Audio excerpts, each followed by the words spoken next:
We're here for the first time in 2025 from around the world actually, right now for Channaweek.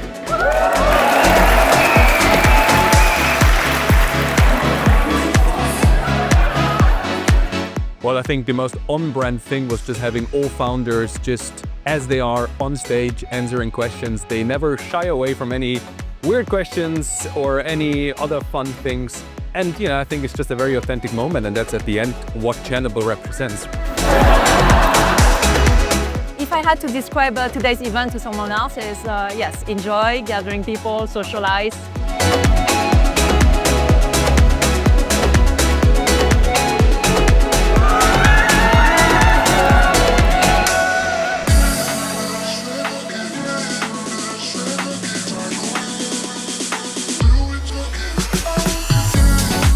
The unofficial motto, I think be yourself, connect with other people, and I really like that.